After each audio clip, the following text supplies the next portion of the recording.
What is up, guys? All right, first week of June is here. We've got so much to catch up on the market. You're going to find here, as always, a bunch of different information in regards to the mortgage market process. Let's get right into it, right? We're going to be navigating this week the macro headwinds when we talk about structural resilience in housing. As always, you guys can click here, the AI slide deck, and walk this through with me, okay? So we're going to take a look at from a macroeconomic perspective. We have inflation slightly ticking up, right?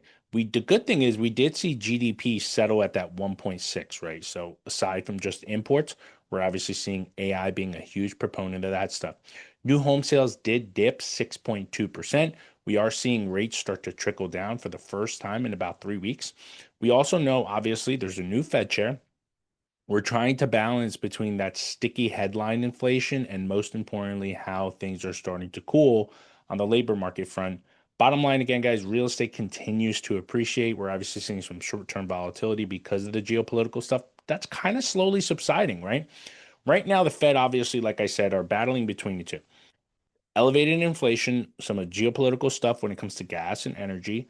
And then we obviously have cooling labor market. We're starting to see softer employment trends, which is of course playing a big impact in regards to the market. PCE report, personal consumption expenditure report, came out last week. And if we take away headline, which obviously is going to include gas and energy, that ticked up 0.4%.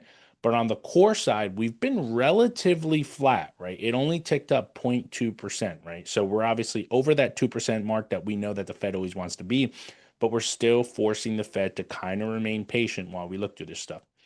GDP went gross, like I said, we saw that Q1 was revised down 1.6%. It's crazy how they get these things totally wrong, but it was at 2%. They dropped it to 1.6%, which again means the market is slowing down. Initial jobless claims dipped to 215,000. Continuing claims is at 1.786. Again, continuously showing weekly people having a hard time getting a job. A big part too, new home sales did slow down, right? We're seeing a little bit of a tick down, 6% month over month, 11% year over year. The annual pace in April, 622,000. Obviously, we know because of gas and because interest rates had to really dip up, that affected some of the numbers in April. We take a look at obviously inventory, and this is the illusion, guys. This is where obviously the media has its own, little ammunition on it, right? New home sales, 489,000. But of that, 111,000 hasn't even started. 256,000 of those homes are technically still under construction. So the reality of it is there's literally only 122,000 homes completed nationwide that are essentially ready move-in supply, not the 489,000 that we're starting to see some of the headlines report. On the home price growth, this is important, right? Homes are still appreciating. And remember, it's a national perspective, right? If you're listening to this on the East Coast, it's a lot more. But Case Shiller reported on the home price index. Again, it's always lagged. So February to March, 0.7% increase month over month. And then we obviously saw the FHFA. They also run just on conventional, almost a 2% uptick, 1.7% on that front. Long-term appreciation, guys, huge. If you purchased a home, $500,000 in 1 year, if it conservatively just goes up 2.5%, that's 12,500. In 5 years, again, on a conservative perspective, let's say you're at 14%, you aim $70,000 in equity. Important again on the short-term headwinds, really recapping a lot of this stuff. Headline PC again is stuck at 3.8. We know if gas and energy continues at this, it's obviously going to stay stuck there.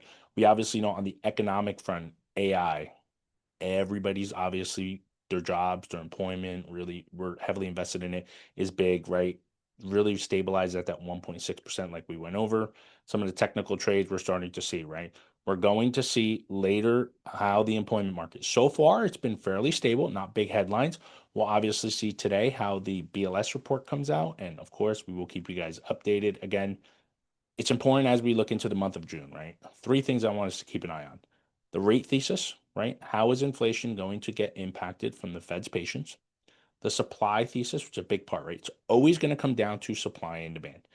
Ignoring that household, headline number, there's not 400,000 homes available. There's only 122 that is actually move-in ready, not in construction and not completed. And then the last and most important, guys, is that wealth thesis, right?